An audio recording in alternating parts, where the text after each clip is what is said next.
결혼 8년 차입니다. 저희는 아이가 없습니다. 서로 처음부터 그렇게 약속했거든요. 우리는 둘이서도 충분히 행복할 수 있어. 그게 우리의 신념이자 사랑의 방식이라고 믿었어요. 그런데 요즘은 그 믿음이 흔들립니다. 아니, 어쩌면 이미 많이 부서진 것 같아요. 집은 조용합니다. 말이 없어요. 식사 시간에도 잠들기 전에도. 예전엔 정막 속에서도 따뜻함이 있었는데 이제는 그저 공허함만 남아있네요. 아내는 패션 쪽에 종사하는 프리랜서 디자이너입니다. 출퇴근 시간이 없고 일의 경계도 흐릿하죠. 처음엔 그 자유로움이 멋져 보였어요. 근데 요즘은 뭔가 많이 달라졌습니다. 야외 작업이 많다며 외출이 잦아졌고 회의가 있다며 늦게 들어오는 날이 늘었어요. 핸드폰은 항상 뒤집혀져 있고 심지어 샤워할 때도 가지고 들어가더라고요. 처음엔 그냥 예민해진 내 탓이라고 생각했습니다.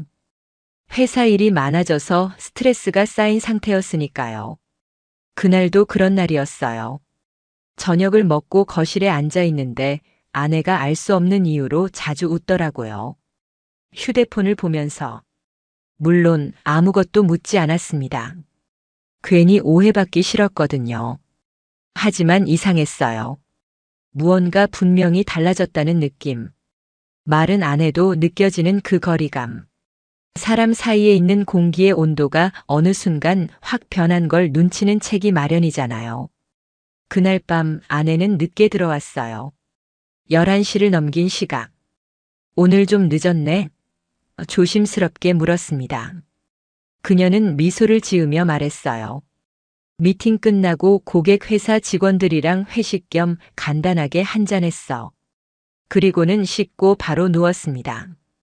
거짓말 같진 않았습니다.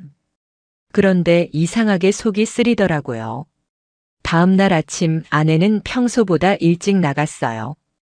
야외 작업이 있다며 메이크업까지 한 상태로. 커피를 마시던 중 집에 있는 그녀의 노트북에 불이 들어와 있는 걸 봤습니다. 일부러 들여다보진 않았어요. 정말이에요.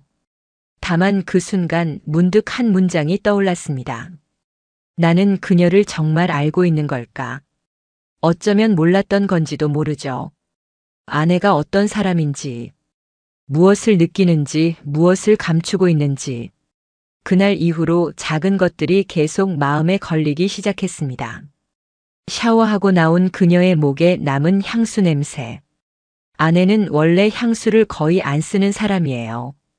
어느 날 식탁 위에 놓인 택배 상자. 명품 브랜드 로고가 선명한 작은 상자. 평소 아내가 제 카드를 사용하거든요. 그런데 제 카드 사용 내역엔 그런 구매가 없었습니다. 이건 뭐야? 고객한테 받은 선물이야. 런칭 기념으로 받았어. 눈을 피하며 대답하더군요. 그냥 넘어갔어요. 하지만 가슴이 철렁했습니다. 그 말투, 그 눈빛이 너무 낯설었거든요. 하루 이틀 그렇게 시간이 흘렀습니다. 그러던 어느 날 평소처럼 퇴근해 현관문을 여는데 문득 이상한 생각이 들었어요. 이 집에 나만 살고 있는 건 아닐까? 서로 같이 있는데도 같이 있는 느낌이 전혀 없는 집. 결혼 초엔 이 집이 너무 좋았습니다. 함께 가구를 고르고 벽지를 고르고 소파 색깔 하나하나까지도 서로 맞춰보던 그 시간들. 지금은요. 그 모든 게 남의 집 이야기 같아요. 아내는 더 이상 저를 바라보지 않는 듯 했고 저도 점점 말을 아끼게 됐습니다. 아니, 어쩌면 겁이 났는지도 모르겠습니다. 그녀가 내게 무슨 말을 할까봐. 혹시라도 모든 걸 끝내자고 말할까봐. 그럴 용기가 제게는 없었습니다. 그래서 외면했어요. 애써 아무렇지 않은 척. 모든 걸 알면서도 모르는 척. 그게 더 나을 것 같아서요. 하지만 인간의 감각은 참 신기한 게 작은 틈 하나로도 큰 의심이 자라납니다. 그리고 그 틈은 곧 이름 하나에서 시작됐습니다. SNS는 원래 잘하지 않는 편입니다. 그날도 그냥 심심해서 예전에 쓰던 계정을 열어본 거였어요.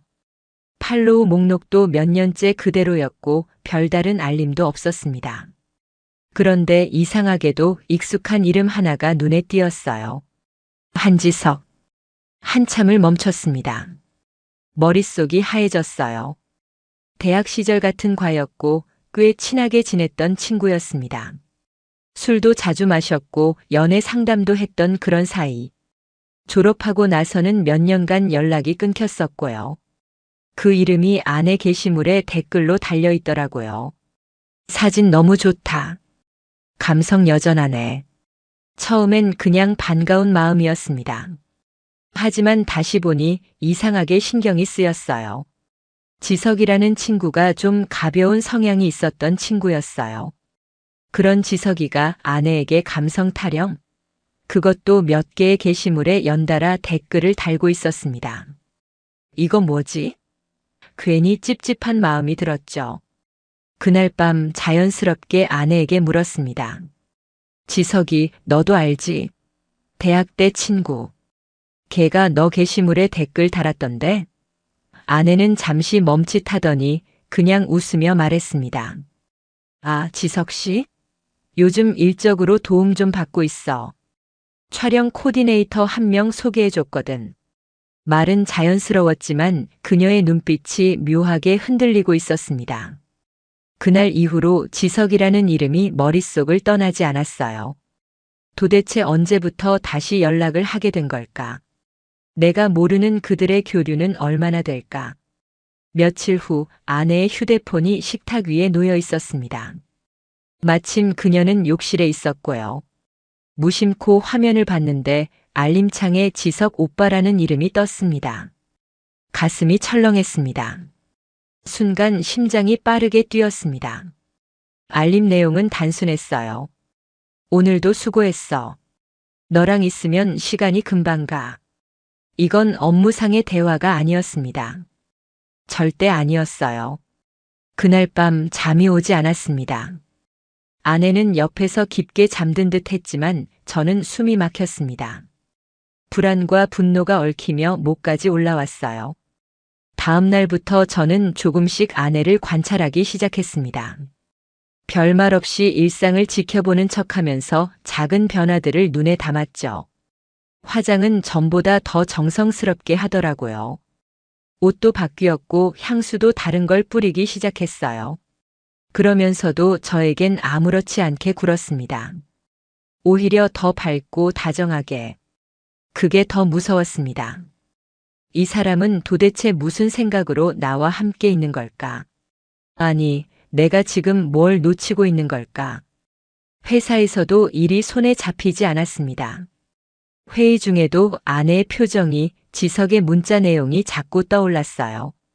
그로부터 일주일 후 아내가 주말에 일정이 잡혔다며 외출 준비를 하고 있었습니다. 새로 산 원피스를 입고 립스틱도 평소보다 진하게 발랐더라고요. 무심한 척 물었습니다. 같이 가는 사람 누구야? 코디랑 모델 한 명이랑. 지석 오빠도 근처 온다고 하더라. 그 순간 제 몸이 잠깐 굳는 느낌이었습니다. 지석 오빠? 그렇게 부를 사이였나? 그녀가 오빠라는 호칭을 쓰는 걸 처음 들었거든요. 그 사람. 말 편하게 하기로 했어 자연스럽게 대답하더군요. 하지만 그 웃음 저는 못 잊습니다. 분명 뭔가 감추고 있는 표정이었어요. 그날 오후 저는 그녀를 몰래 따라가 보기로 했습니다. 차를 몰고 100m쯤 뒤에서 조심스럽게 따라붙었습니다. 서울 성수동 한 카페 앞에 차를 세우더니 아내는 내리자마자 전화를 걸었습니다. 그리고 몇 분 후 지석이 나타났습니다. 멀리서도 한눈에 알아볼 수 있었어요. 익숙한 걸음걸이, 허리춤에 손을 얹는 습관까지. 그 사람 맞았습니다. 그들은 자연스럽게 인사를 나누고 어깨를 살짝 건드리며 웃더군요. 저는 그 장면을 차 안에서 지켜보다가 그만 핸들을 세게 움켜쥐었습니다. 그래, 그럴 수도 있지. 그냥 친한 거겠지. 애써 그렇게 말했죠. 그리고 그날 밤 저는 처음으로 그녀의 노트북 비밀번호를 풀어봤습니다. 그리고 그 안에서 충격적인 것들을 마주하게 됩니다. 비밀번호는 여전히 우리의 결혼 기념일이었습니다. 그 사실이 더 씁쓸하더군요. 겉으론 변한 게 없는 척하면서 속은 이미 전혀 다른 곳을 보고 있었다는 뜻이니까요. 노트북을 연 순간 저는 스스로에게 다짐했습니다. 이건 감정으로 보지 말자. 이건 그냥 진실을 확인하는 과정이다. 메일함, 메신저, 일정표, 클라우드. 하나하나 열어보며 단서를 찾기 시작했습니다. 그리고 얼마 지나지 않아 문제의 흔적이 나타났습니다. 사진 폴더 안 프로젝트라는 이름의 하위 폴더 속에서 누가 봐도 작업용으로 보이게 이름을 붙여놓은 그 안에 한눈에 봐도 개인적인 사진들이 있었어요. 술잔을 부딪히는 사진, 늦은 밤 조명 아래 마주 앉은 테이블, 심지어 서로의 어깨에 기대고 찍은 셀카도. 그중 하나는 아내가 입고 나간 바로 그날의 옷이었어요. 숨이 턱 막혔습니다. 아, 이게 진짜구나. 그제야 그동안의 퍼즐이 하나씩 맞춰졌습니다. 택배 상자 속의 명품 상자, 야근이라는 핑계의 늦은 귀가, 바뀐 향수와 웃음의 온도. 모든 게 그 사람이었다는 걸 확신하게 됐습니다. 그 순간 분노가 치밀어 오르기도 했지만 이상하게 차분해지더군요. 그래. 이제는 감정이 아니라 행동으로 보여줄 때다. 다음 날 아침 아내는 평소처럼 옷을 입고 외출 준비를 하고 있었습니다. 오늘도 야외 일정? 응. 오전엔 미팅, 오후엔 야외에서 작업 있어. 늦을지도 몰라. 자연스럽게 말을 이어가는 그녀를 보며 저는 아무렇지 않게 고개를 끄덕였습니다.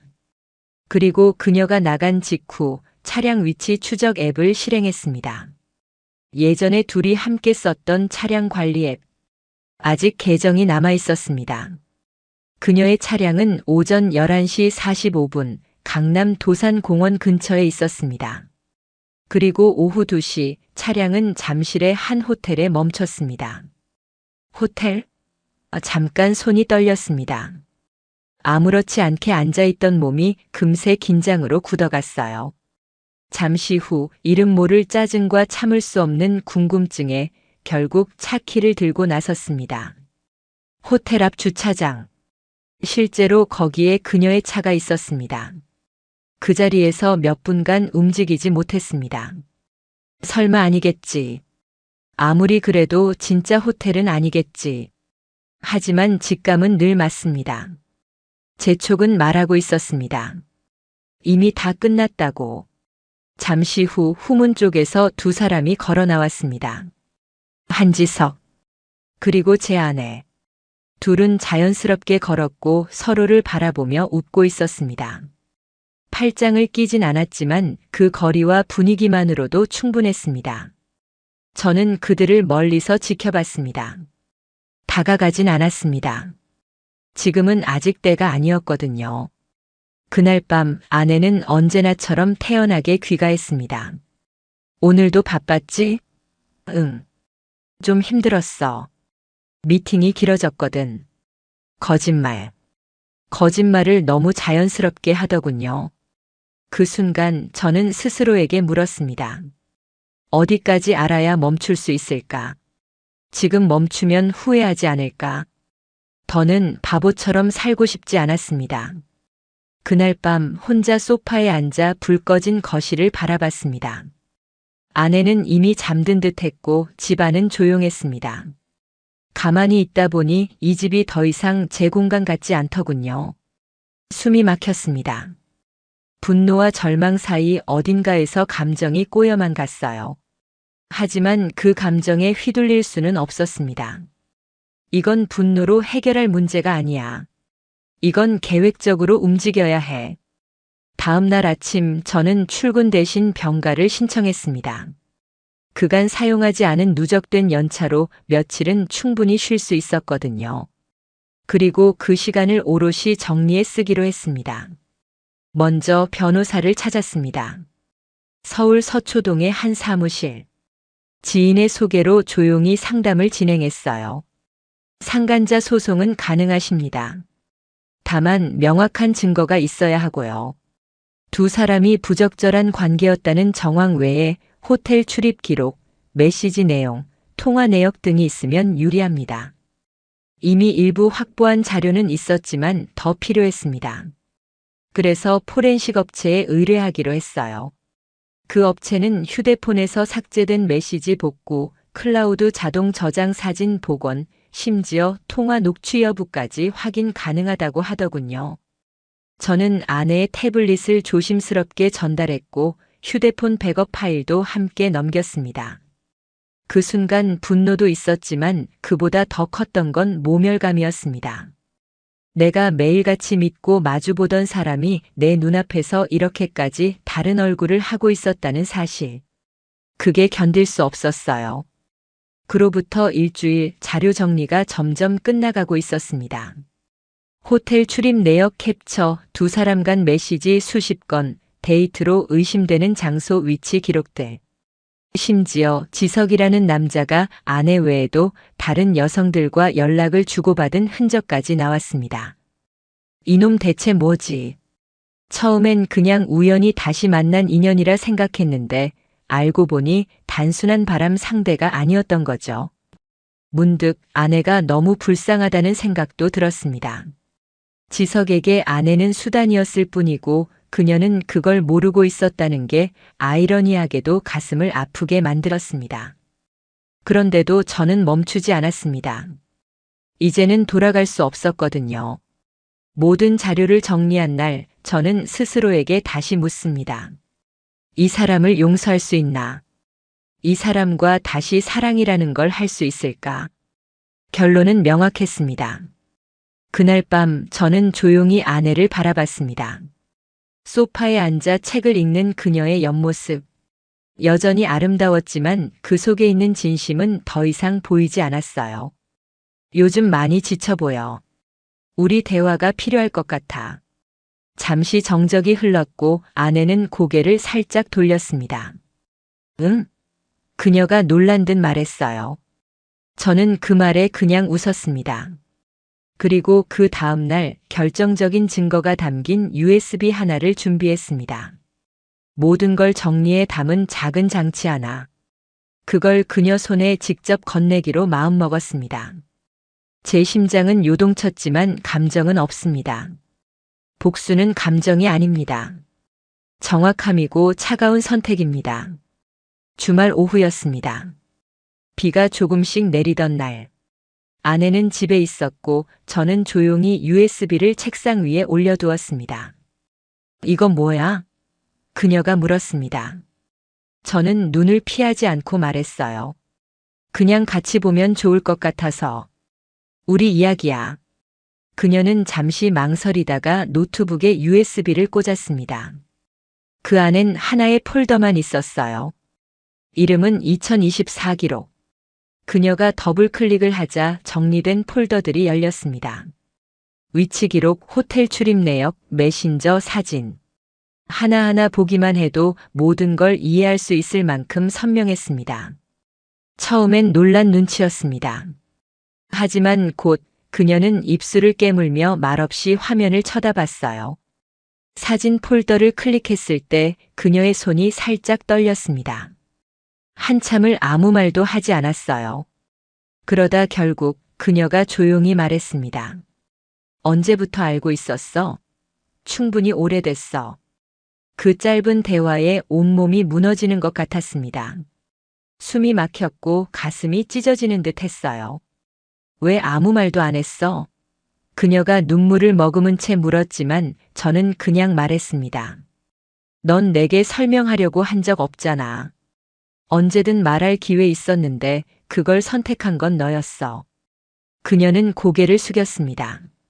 그리고 한참을 말없이 있더니 중얼거리듯 말했어요. 지석이 오빠 그런 사람인 줄 몰랐어. 그 사람이 나한테만 그런 줄 알았어. USB 안에는 지석이 아내 외에도 여러 여성과 나눈 메시지가 있었어요. 클라우드 백업을 통해 복원된 자료들이었죠. 같이 여행 가자. 넌 진짜 특별해. 다른 사람은 몰라. 너만 알아줘. 메시지 창의 상대 이름이 바뀔 뿐 내용은 거의 비슷했습니다. 말 그대로 복사한 듯한 감정의 언어들. 그걸 보며 저는 차라리 허탈했습니다. 배신감보다 더 큰 건 그녀가 그 말들에 진심으로 웃고 있었다는 사실이었습니다. 난 그냥 위로가 필요했던 것 같아. 그녀는 그렇게 말했습니다. 하지만 그 순간 모든 게 멀게 느껴졌습니다. 위로라는 단어가 이토록 이기적일 수 있다는 걸 처음 알았어요. 나는 늘 그녀 옆에 있었고 함께 밥을 먹고 대화하진 않아도 같은 공간을 지켜왔는데 그녀가 필요로 했던 위로는 낯선 남자의 말 몇 마디였던 겁니다. 그 사실이 너무 모욕적으로 느껴졌습니다. 그날 밤 우리는 각자 다른 방에서 잤습니다. 아내는 한마디도 하지 않았고 저도 아무 말 하지 않았습니다. 다음 날 아침 아내가 조심스럽게 물었습니다. 이혼할 거야? 저는 고개를 끄덕였습니다. 응. 그 대답 이후 그녀는 더 이상 묻지 않았습니다. 다만 어깨가 축 처진 채로 주방에 앉아 있었어요. 한참을 멍하게 앉아 있다가 그녀가 조용히 말했습니다. 미안해. 저는 그 말에 아무런 감정도 느끼지 않았습니다. 너무 늦었고 이미 무너진 신뢰는 되돌릴 수 없었으니까요. 그녀가 울었는지도 모르겠습니다. 그날 하루 저는 어떤 감정도 느끼지 않으려 애썼거든요. 이건 감정의 문제가 아니니까요. 그저 끝을 정리하는 일일 뿐. USB를 건넨 다음 날부터 저는 더 이상 아내와 눈을 마주치지 않았습니다. 그녀 역시 아무 말 없이 조용히 움직였습니다. 서로가 이미 끝이라는 걸 알고 있었거든요. 하지만 한 사람, 아직 아무런 대가도 치르지 않은 이가 있었습니다. 한지석. 그놈은 내 삶을 조용히 무너뜨린 존재였고 그런 주제에 책임감이라는 단어조차 몰랐습니다. 그를 직접 만나진 않았습니다. 그럴 필요도 없었고 내가 원하는 방식은 정면 충돌이 아니었으니까요. 제가 선택한 방법은 그의 일터를 통해 움직이는 것이었습니다. 지석은 중견 광고 대행사의 콘텐츠 팀장으로 일하고 있었습니다. 프리랜서와의 외부 협업이 잦은 만큼 이미 업계에선 나름 평판도 있고 영향력도 있었죠. 저는 준비해둔 자료들을 모았습니다. 그와 아내의 개인적 관계가 직업적으로 얽혀 있었다는 정황, 회사 자산을 개인 만남에 활용한 흔적, 심지어 다른 프리랜서 여성들과 나눈 부적절한 메시지까지. 이 모든 자료를 정리해 지석의 회사 대표 앞으로 익명 민원을 접수했습니다. 법률 상담을 거친 표현만 골라 단 하나의 문장도 허위로 보이지 않도록 했습니다. 민원이 접수된 지 며칠 후 지석의 이름이 회사 홈페이지 인사공지에서 사라졌습니다. 직접적으로 해고된 건 아니지만 콘텐츠 팀의 대외 협업 담당에서 배제됐다는 소문이 돌기 시작했죠. 지석은 그 후로도 몇 번 아내에게 연락을 시도했습니다. 하지만 아내는 그 전화에 받지 않았어요. 그러다 어느 날 아내가 제게 말했습니다. 지석이 그 사람한테 연락 와도 이제 더 이상 연락 안 받아. 왜 그걸 나한테 말하는 거야? 그녀는 울지도 않았고 화내지도 않았습니다. 그냥 공허해 보였어요. 다 잃은 사람의 얼굴.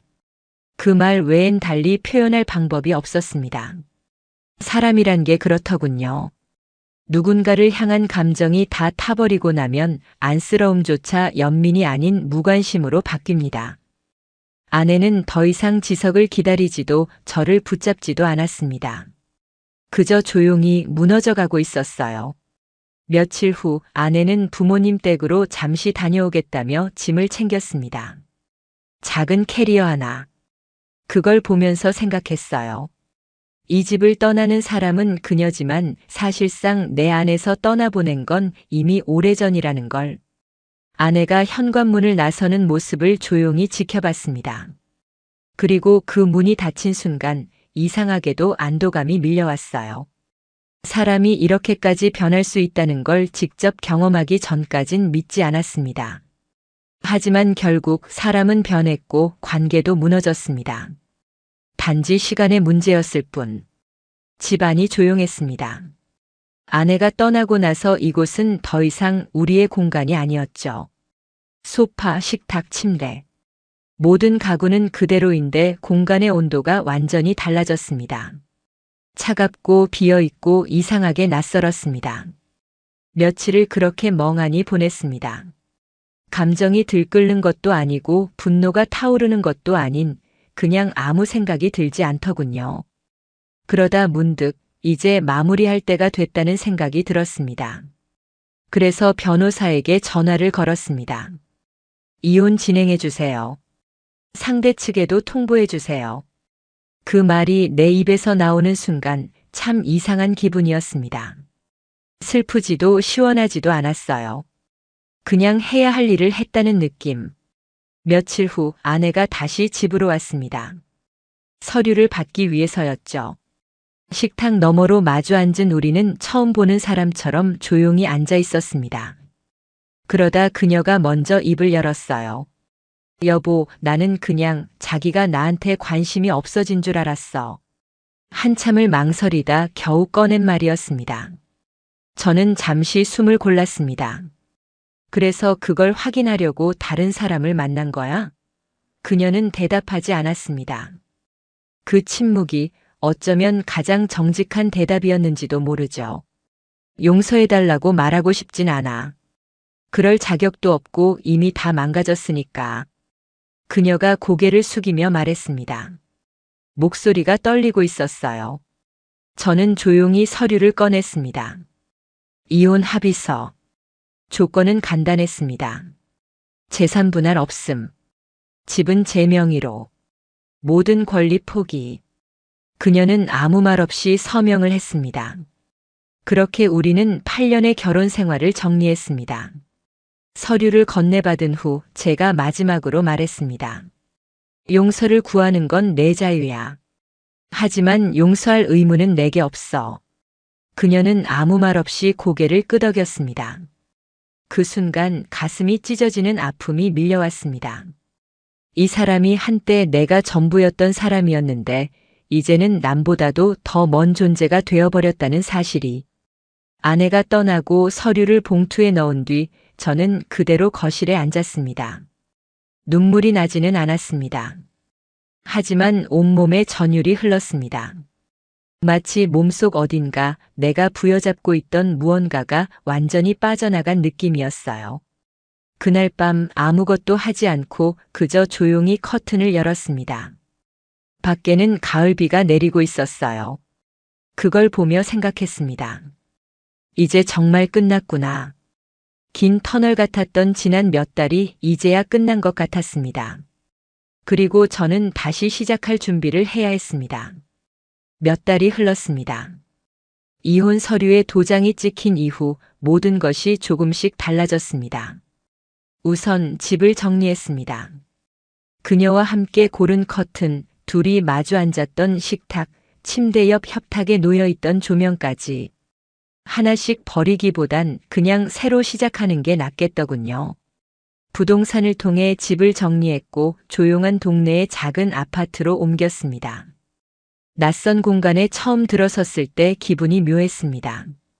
그런데 이상하게도 숨이 편하더군요. 누구의 눈치도 보지 않아도 되고 어떤 감정도 애써 감추지 않아도 되는 공간. 새로운 침대, 새 커튼, 직접 고른 조명 아래에서 조금씩 일상을 다시 맞춰갔습니다.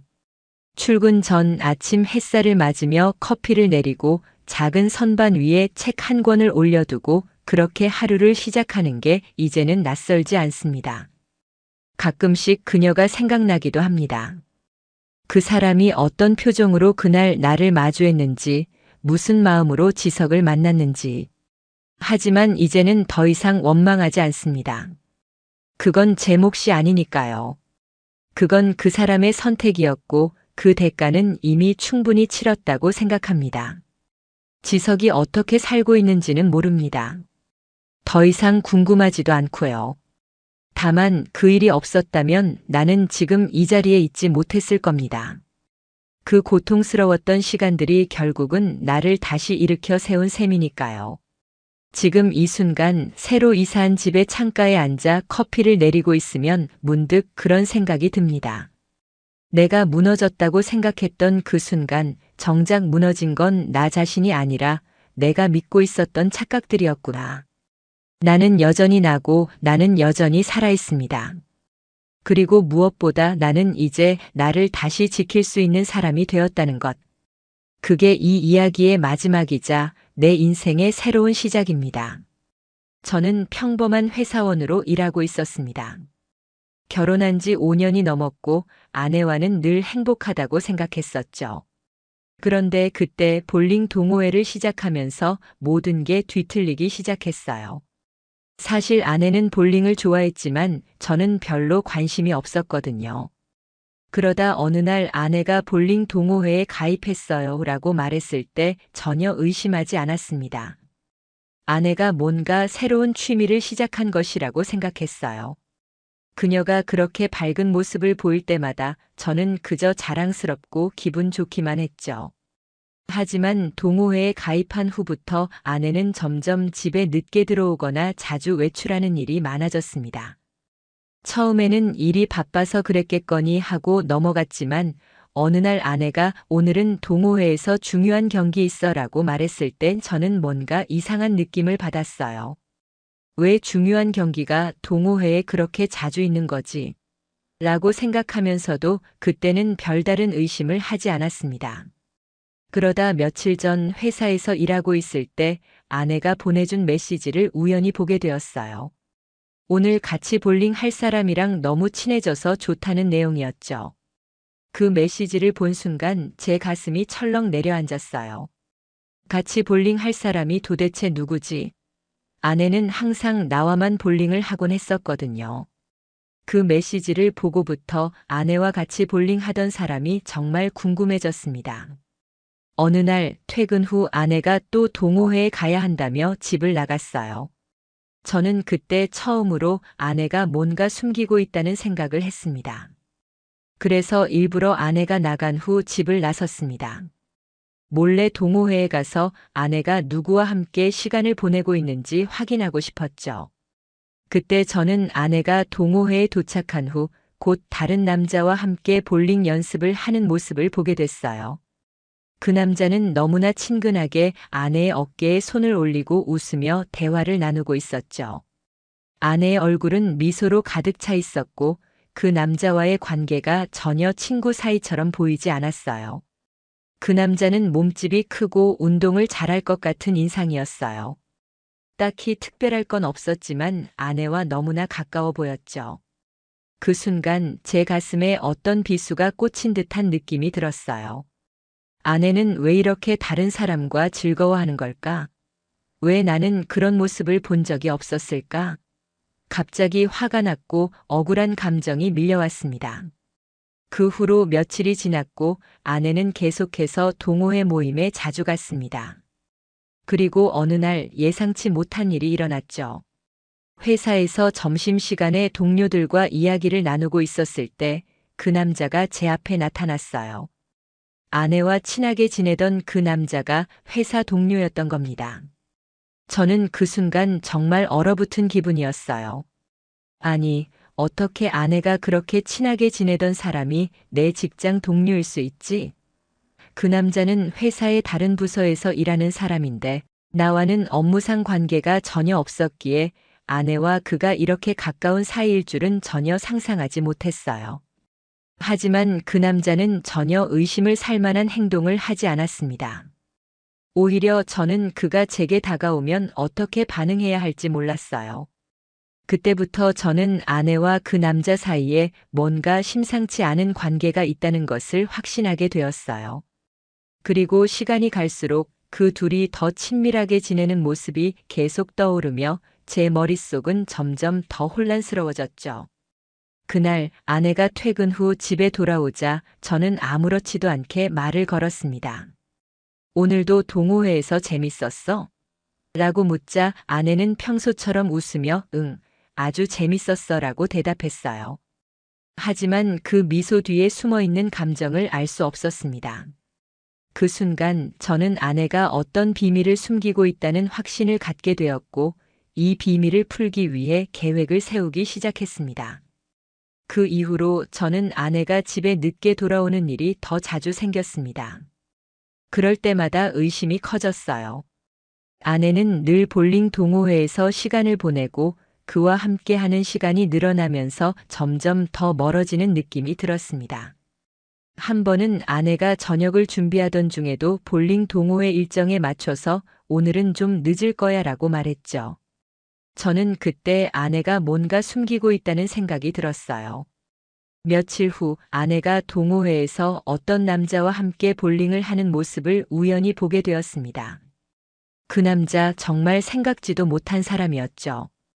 아내는 그 남자와 너무 친하게 대화를 나누고 있었고 그 남자의 손이 자연스럽게 아내의 어깨에 올라가 있는 걸 보았습니다.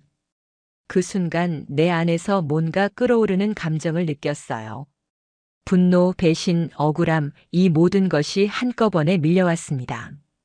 그때부터는 아내와 그 남자에 대해 더 이상 그냥 넘길 수 없다는 생각을 했습니다. 저는 아내에게 직접 물어볼 용기가 나지 않았어요. 대신 어느 날 퇴근 후 아내가 집을 나서자 저는 그녀를 몰래 따라갔습니다. 그렇게 몇 번이나 동호회가 열리는 장소를 가서 아내와 그 남자가 함께 있는 모습을 지켜봤죠. 아내는 그 남자와 함께 웃고 떠들며 즐거워 보였고 그 남자는 아내의 손을 살짝 잡고 말도 안 되는 농담을 하며 그녀를 웃게 만들었습니다. 그 모습을 보고 있자니 내 가슴은 점점 더 무너져 갔습니다. 도대체 아내는 왜 이렇게 다른 남자와 즐겁게 시간을 보내고 있었던 거지? 하루는 회사에서 점심을 먹고 있는데 그 남자가 우연히 제 앞에 앉았습니다. 그때서야 알게 됐습니다. 그가 아내와 자주 볼링을 하던 남자가 내 직장 동료라는 걸요. 사실 그때까지는 그 남자와 회사에서 만날 일이 없었기 때문에 전혀 의심하지 않았습니다. 그는 우리 회사의 다른 부서에서 일하는 사람이라 딱히 겹칠 일도 없었고 그저 아내와 친한 동호회 회원일 거라고 생각했죠. 하지만 그가 내 바로 옆에 앉아 말을 걸 때 저는 정말 얼어붙은 기분이었어요. 그가 제게 아무렇지 않게 대화를 시작했을 때 저는 대답을 잘하지 못했어요. 이 사람과 내 아내가 어떻게 그렇게 가까워졌지? 라는 생각이 계속 머릿속을 맴돌았습니다. 그 남자는 아내와 너무 친하게 지내면서 나와는 전혀 티가 나지 않게 계속 가까워지려 하고 있었습니다. 그 순간 내 마음속에서 분명한 결론이 내려졌습니다. 내 아내는 그 남자와 불륜을 저지르고 있다. 그럴 수밖에 없다는 확신이 들었어요. 하지만 저는 아직 그 사실을 확인할 용기가 나지 않았습니다. 그래서 계속해서 그 남자와 아내의 관계를 지켜보기로 결심했죠. 그날 이후 저는 아내와 그 남자 사이의 모든 움직임을 세심하게 지켜보았고 그들의 행동은 점점 더 의심스러워지기만 했습니다. 하루는 아내가 집에 들어와서 오늘은 정말 피곤해라며 바로 침대에 누웠어요. 그 모습이 너무나 자연스러웠고 뭔가 의도적으로 감추려는 듯한 표정을 짓고 있었습니다. 그때 저는 더 이상 이 감정을 숨길 수 없었습니다. 아내가 외출할 때마다 불안한 마음이 들었고 결국 제 마음속에서 아내에게 묻고 싶은 질문들이 차례차례 떠올랐습니다. 아내, 정말 그 남자와 무엇을 하고 있는 건가? 어떻게 그렇게 친해진 거지? 왜 나에게 숨기고 있는 거야? 하지만 저는 그 질문들을 쉽게 꺼낼 수 없었죠. 대신 아내가 자주 나가 있을 때마다 더욱 몰래 지켜보기 시작했습니다. 그리고 그런 짧은 순간에만 나타나는 그 남자의 흔적을 따라가며 점점 더 많은 증거를 모으기 시작했습니다. 시간이 지날수록 제 의심은 점점 더 커졌습니다. 그 남자와 아내는 점점 더 자주 만났고 아내의 행동도 더욱 이상해졌어요. 볼링이 끝나고 집에 돌아오는 시간이 늦어질 때마다 저는 마음이 점점 더 불안해졌습니다. 아내는 매번 오늘은 회식이 있어서 늦을 거야 라고 말했지만 그 말이 전혀 믿기지 않았습니다. 아내는 예전처럼 집에 늦는 일이 거의 없었는데 이제는 그 남자와 함께 볼링을 하거나 동호회 일을 한다고 말하며 자주 늦어졌습니다. 그리고 어느 날 아내가 오늘은 친구랑 볼링 치고 올게라고 말하면서 집을 나갔습니다. 그 말은 분명히 아내가 다른 사람과 함께 있다고 말하는 것처럼 들렸어요. 그때부터 저는 더 이상 그냥 넘길 수 없다는 생각을 했습니다. 아내의 말대로라면 친구라면 누구인지 꼭 알아내야 했고, 그게 바로 그 남자라는 사실을 확신했죠. 그래서 저는 아내가 나간 후 집을 나섰습니다. 이번에는 확실히 아내의 뒤를 밟기로 결심했습니다. 그 남자가 아내와 함께 있는 모습을 직접 확인하고 싶었어요. 몰래 그들의 만남을 추적하며 그들이 어떻게 시간을 보내는지 보려고 했습니다. 동호회가 끝나고 아내와 그 남자가 자주 만나는 장소에 도착했을 때 저는 그 남자가 아내와 손을 잡고 함께 걸어가는 모습을 목격했습니다. 그 순간 제 마음속에서 한 줄기 불길이 타오르는 듯한 느낌이 들었어요. 아내가 그 남자와 손을 잡고 있다는 사실을 보면서 내 눈앞에서 내 아내가 다른 남자와 사랑을 나누고 있다는 현실이 믿기지 않았습니다. 저는 그 장면을 보고 마음이 갈기갈기 찢어지는 느낌이었어요. 배신감, 분노, 그리고 억울함이 한꺼번에 몰려왔습니다. 아내와 그 남자 그들이 웃으며 나누는 그 순간들에 나는 존재하지 않았던 것처럼 느껴졌습니다.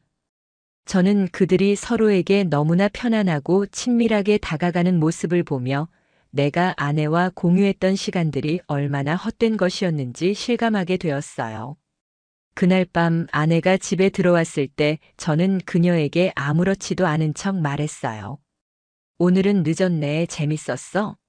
라고 물었지만 아내는 그냥 그저 그랬어 라며 자연스럽게 대답했죠. 그녀의 목소리는 너무나 평범했고 그 순간에는 아무런 느낌도 들지 않는 것처럼 보였어요. 하지만 그 평범한 대답 뒤에서 저는 이미 모든 것이 다 변했다는 사실을 알고 있었습니다. 아내가 그렇게 평범하게 대답하는 순간에도 저는 그날 밤 그녀가 나에게 숨기고 있었던 모든 것을 알게 되었어요.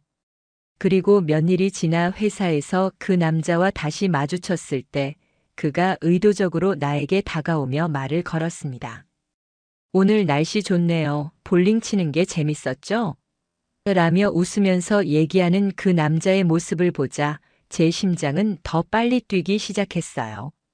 그 웃음 속에는 뭔가 얕은 속임수가 깔려있는 듯한 느낌을 받았습니다.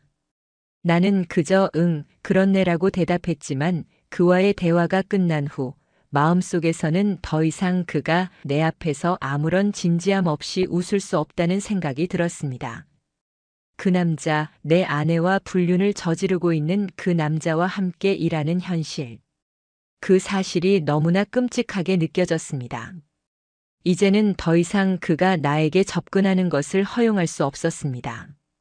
그래서 저는 그날 밤부터 아내와 그 남자가 만나는 증거를 확실하게 잡기 위해 새로운 계획을 세우기로 결심했습니다. 모든 증거를 모으고 그들의 관계를 파헤쳐야만 했어요. 아내가 자주 만나는 그 남자와의 관계를 폭로하기 전에 저는 먼저 그 남자에게 직접 다가가야 한다는 생각이 들었습니다. 그 남자가 내 아내에게 했던 일들을 내가 직접 목격하고 그 사실을 내 손으로 드러내야만 했어요. 그리고 그를 내 손으로 끝장내야 한다는 생각이 절대로 흔들리지 않게 되었습니다. 이제 모든 것이 내 손에 달려 있었고 그 남자와 아내의 관계가 어떻게 끝날지는 나의 결정에 달려 있었습니다. 시간이 지나면서 아내와 그 남자에 대한 제 의심은 점점 더 커졌습니다. 나는 더 이상 그들이 무엇을 하는지 모른 채 가만히 있을 수 없었어요. 아내는 계속해서 친구라는 그 남자와 시간을 보내고 있었고 나는 그 사실을 더 이상 그냥 넘길 수 없었습니다. 그래서 결심했습니다. 그 남자에게 직접 다가가기로. 어느 날 나는 아내가 동호회에 갔다는 소식을 듣고 나서 그 남자가 자주 나타나는 장소로 향했습니다. 아내가 동호회 일정에 참여하는 동안 그 남자가 항상 나타나곤 했죠. 나는 조용히 그 남자와 마주치기로 했습니다. 그가 나와 마주칠 때 내 마음은 싸늘하게 식어 있었어요. 이 순간이 오기까지 얼마나 많은 시간이 지나갔는지 그가 나에게 다가오는 모습을 보며 다시 한번 이 모든 일이 믿기지 않았습니다. 드디어 그 남자가 나타났습니다. 그는 평소처럼 밝은 미소를 지으며 내게 다가왔어요. 그 순간 나는 미소로 대답할 수 없었습니다. 오랜만이네요. 잘 지내시죠? 그는 자연스럽게 말을 건넸고 그 순간 내 심장은 마치 멈춘 것 같았어요. 그는 아무렇지도 않게 대화하고 있었고 마치 우리가 아무 일 없이 친구인 것처럼 행동하고 있었죠. 그래요, 잘 지내고 있어요. 그런데 오늘 동호회는 재밌었어요? 나는 그 남자의 대답을 기다렸습니다. 응, 정말 재미있었어요. 아내와도 잘 지내요. 그 말이 내 머릿속에서 맴돌았죠. 아내와 잘 지낸다고. 그가 정말 내 아내와 무엇을 잘 지내고 있다는 건지 그 말 속에서 내가 알게 된 모든 것을 차마 말로 꺼낼 수가 없었습니다. 내가 아내의 불륜을 확신하게 된 순간은 바로 이때였어요. 그 남자는 단순히 동호회에서 만난 친구가 아니었고 아내와 깊은 관계에 있는 사람이었어요. 그리고 그 관계는 나와는 전혀 다른 방향으로 가고 있었죠. 더 이상 그를 가만히 두고만 있을 수 없었습니다. 나는 그 남자에게 말했다. 당신 아내와 뭔가 관계가 있나요? 내 목소리는 차가웠고 그 남자는 순간적으로 놀란 표정을 지었습니다. 그리고 잠시 침묵이 흘렀습니다. 그가 대답을 하기 전에 나는 다시 한번 그를 정통으로 바라보며 말했다. 나는 당신이 아내에게 뭘 했는지 다 알아요. 이젠 더 이상 숨길 수 없을 거예요. 그의 얼굴에서 당황스러움이 떠올랐습니다. 그리고 그가 무언가 말을 하려 했을 때 나는 더 이상 기다릴 수 없었어요. 이제 끝낼 시간입니다. 당신이 뭐라고 하든 나에게는 더 이상 용서할 여지가 없어요. 그때부터 나는 그 남자와 아내의 관계를 어떻게 끝낼지 구체적으로 계획을 세우기 시작했어요. 첫 번째로 그 남자에게 한마디도 없이 모든 증거를 모았습니다. 아내와 그 남자 사이에서 주고받은 메시지와 사진, 그리고 그들의 만남을 기록한 내용들까지 모두 모았습니다. 그들이 어떻게 서로를 속였고 얼마나 철저히 비밀을 유지했는지 알게 되면서 나는 이제 그들 사이에 있던 거짓된 관계를 완전히 폭로하려고 마음을 먹었습니다. 그리고 내가 그 남자와 아내의 불륜을 폭로하는 그 순간까지 나는 계속해서 그들의 움직임을 추적하며 증거를 확보했습니다. 내가 이제 할 일은 단 하나였죠. 아내와 그 남자에게 복수를 하는 것. 그들에게 그들이 감추고 싶었던 모든 것을 드러내고 그들이 나에게 저지른 배신을 후회하게 만드는 것이었습니다. 그날 아내가 집에 들어왔을 때 나는 더 이상 숨길 수 없다는 결정을 내렸어요. 오늘은 이야기할 게 있어라고 말하며 아내를 안치고 내가 모은 모든 증거를 꺼냈습니다. 그 순간 아내는 그만큼 차갑고 단호한 나를 처음으로 본 것 같았어요.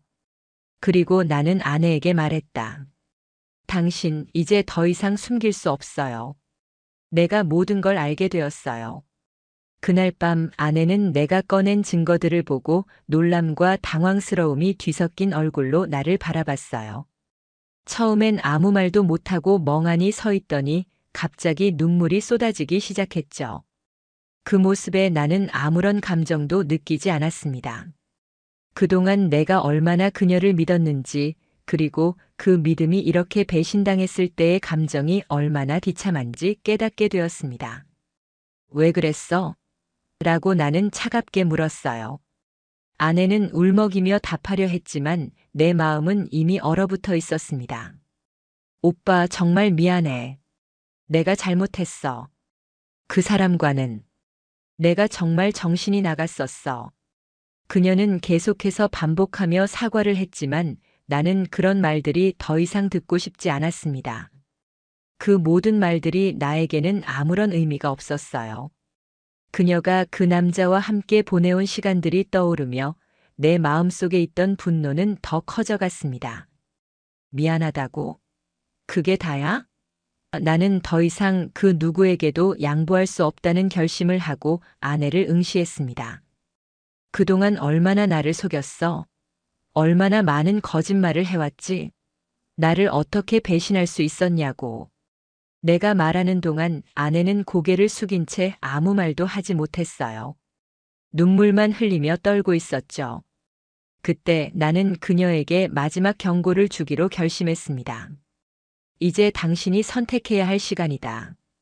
당신이 그 남자와 계속해서 관계를 이어가길 원하면 나는 그 모든 걸 세상에 공개할 것이다. 회사에서 우리 가족에게 모든 사람들에게. 내 목소리는 냉정하고 단호했죠.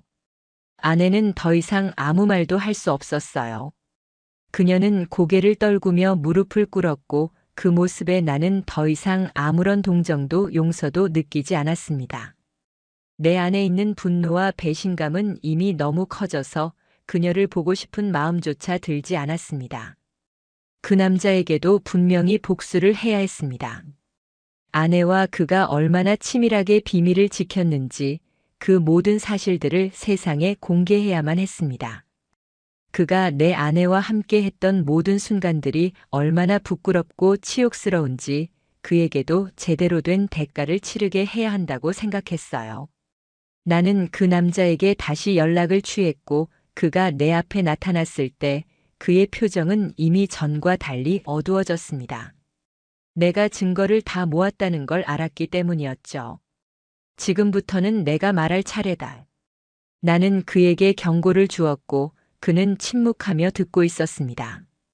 당신이 아내와 어떻게 만났는지, 얼마나 많은 시간들을 함께 보냈는지 다 알고 있다. 그게 끝이 아니야. 이제 내가 그 모든 걸 세상에 공개할 거야. 당신의 인생을 망칠 거라는 걸 알게 될 것이다. 그가 어떻게 반응할지 예상할 수 있었어요. 그는 결국 고개를 숙이며 사라졌고 나는 아내에게도 마지막으로 말을 남겼습니다. 당신과 나는 이제 끝이야. 모든 관계가 끝났다고. 나는 당신이 그 남자와 함께 가는 길을 선택했을 때 이미 모든 걸 잃은 거야. 그 말을 마지막으로 나는 집을 떠났습니다. 집에서의 마지막 시간이었어요. 더 이상 그곳에 있을 이유가 없었습니다. 나는 내가 사랑했던 아내와 함께한 모든 추억들이 이제는 아무것도 아닌 것처럼 느껴졌습니다. 집을 떠나면서 나는 가슴속에서 묵직한 공허함을 느꼈습니다.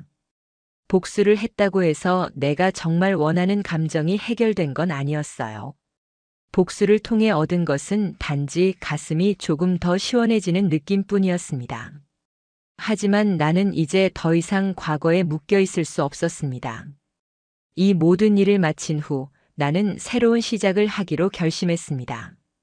그동안 내가 겪었던 모든 감정, 배신과 분노, 억울함, 그리고 해방감이 섞인 복잡한 감정을 뒤로하고 내가 나아갈 길을 찾아가야 했어요.